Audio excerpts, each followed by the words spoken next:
with Cardinal Dolan in the news for his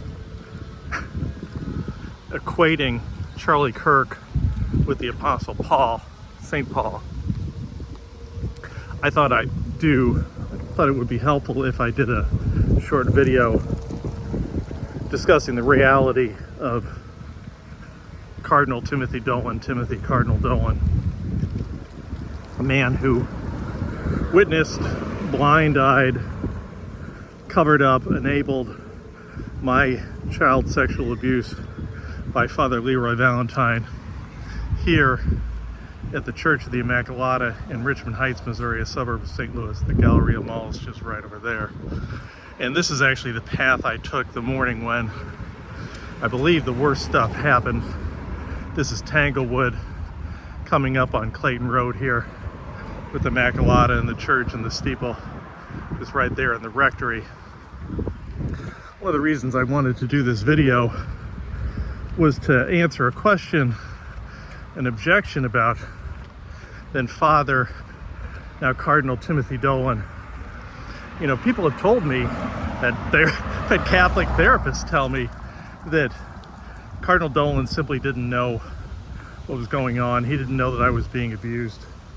The question I have for people, and that's reasonable until you understand that Cardinal Dolan, then Father Dolan, and my abuser, Father LeRoy Valentine, lived and worked together in that building there. That's the rectory of the Church of the Immacolata. There were 3 priests there from 77 to 79.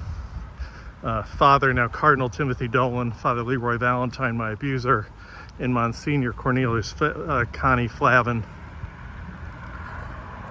I have a hard time believing that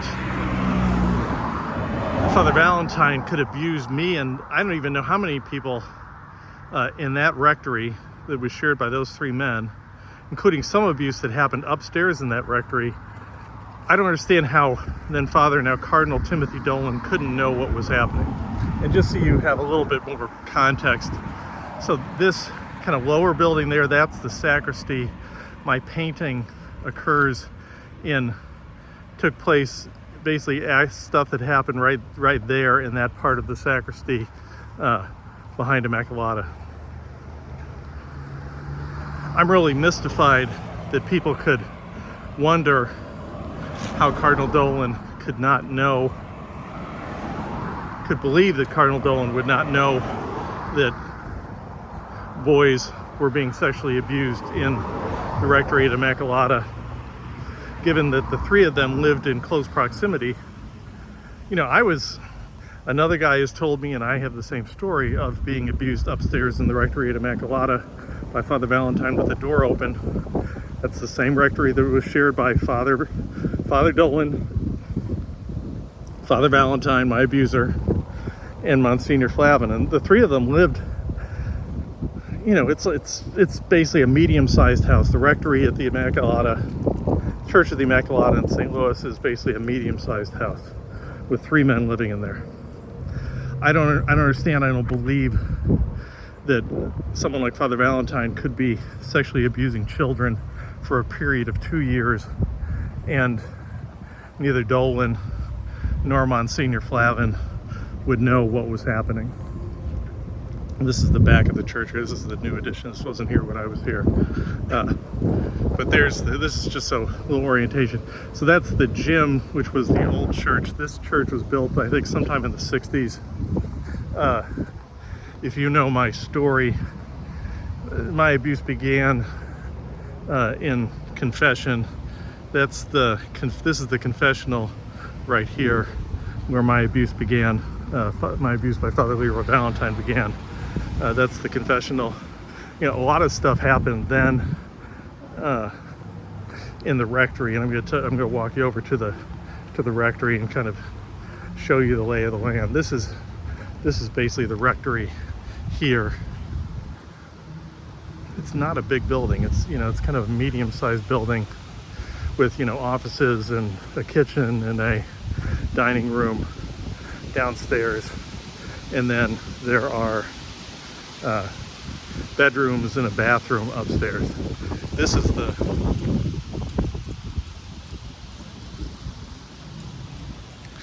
the Immacolata rectory. It's not a big place, but you know, this is where I was abused. This is where then Father, now Cardinal Timothy Dolan, was living and working with my abuser, Father LeRoy Valentine, along with Monsignor Flavin, Monsignor Cornelius Flavin. They all lived together in this. God, and I've got a memory of this tree. This sweet gum was a lot smaller when I was here, but I recognize the yellow leaves. But that tree was there when I was here. How could it be that Father Valentine was abusing boys in this building here, this rectory, without the knowledge of Father Dolan, now Cardinal Dolan, Monsignor Flavin? That's just hard for me. It's hard for me to believe. It's hard for me to believe that that would happen. But that's the reality of my story. You know, it started with a risk and pizza party in the rectory. You know, basically Valentine had, I think it was 3 or 4 guys, I guess it was 3 guys. Well, 3 guys including me, over to the rectory, and in the kitchen of the rectory we had pizza, and then we went down into the basement of the rectory and wrestled. But it wasn't really wrestling, that was all that was a pretense. What Valentine was trying to do was to get his hands on us, and I think to test us and to groom us so that we wouldn't object to what he was doing to us later on. And then things progressed into, you know, the worst stuff over time. And that all happened in the same rectory that Father Dolan, now Cardinal Dolan, was living in. I don't understand how that could happen, how Father, now Cardinal Dolan, could not know what was going on, given how little effort Valentine really seemed to put into trying to hide what he was doing from the other priests who lived in the rectory.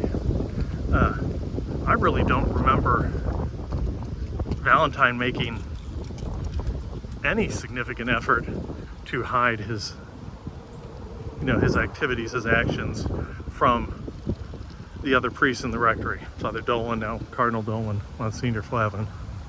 I'm just looking at it again and realizing how really kind of small the rectory is. You know, like I said, it's a medium-sized house.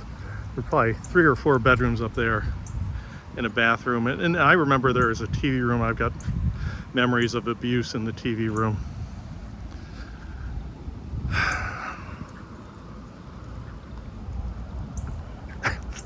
And then things got really bad. So I didn't understand what was going on.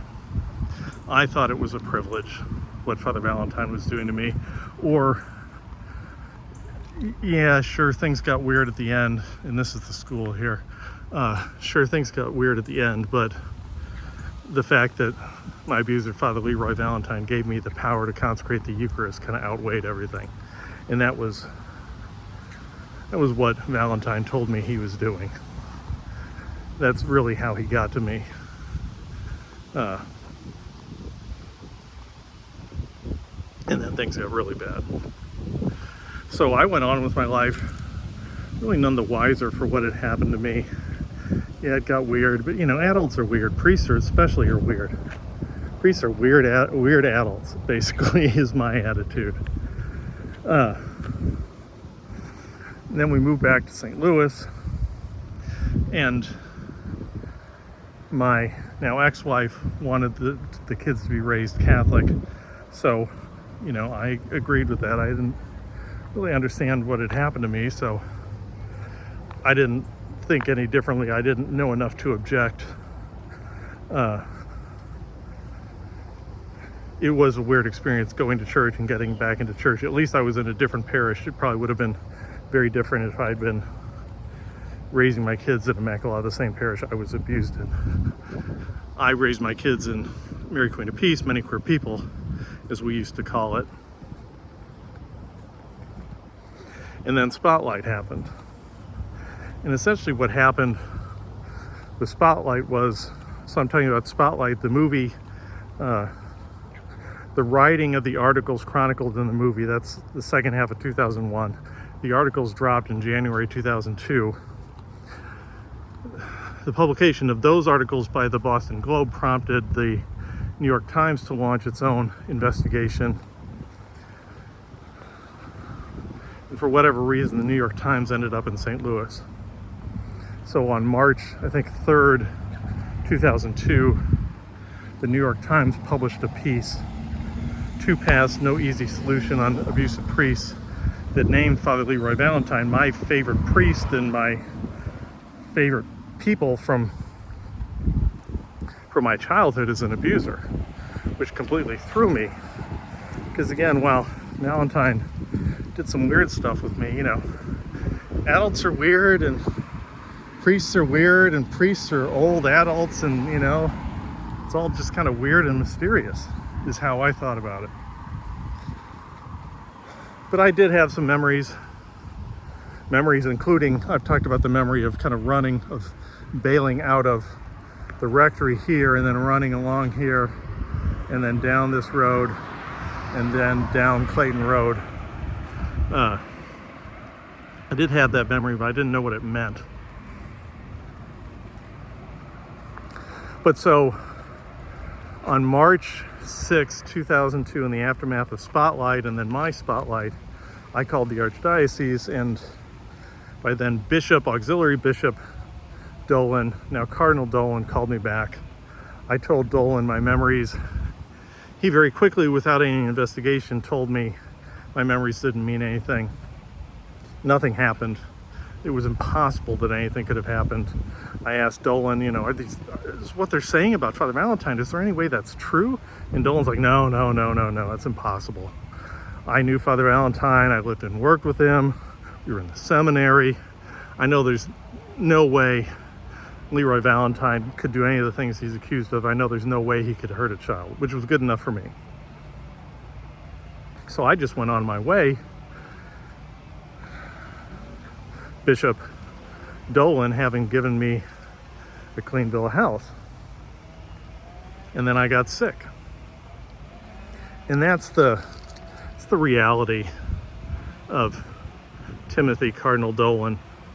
That's the Cardinal Timothy Dolan that I know. He allowed me to be sexually abused, sexually exploited, ultimately raped as a child. And then as an adult, when I went to Cardinal Dolan for help, Dolan lied to me, gaslighted me, manipulated me.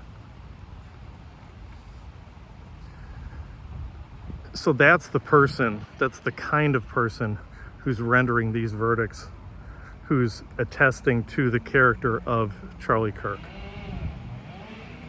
I'm not a fan of Charlie Kirk. He didn't deserve to be murdered. Nobody does. If you want to make your point, make it with words, not guns. It's stupid. At a minimum, you're going to create a martyr, which seems to be what has happened with Charlie Kirk, is he's now a martyr. Don't shoot people. Don't kill people. Tell the truth about them, which is what I'm trying to do with Father, now Cardinal Dolan.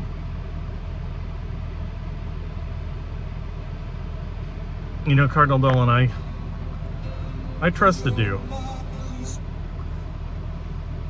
I trusted you to do the right thing. I trusted you to help me. I trusted you to protect me. My parents trusted you to protect me. I remember how I felt as I was walking up this hill up to Immacolata. I remember how excited I was. I was more excited than I was to get ready for a baseball game. That's how excited I was. And not only did Father LeRoy Valentine do to me what he did, but Cardinal Dolan witnessed and blind-eyed at least some of it. And people need to understand that that's who he is, that's what he is. And I can only hope that that at some point, maybe soon, Cardinal Dolan will face a reckoning.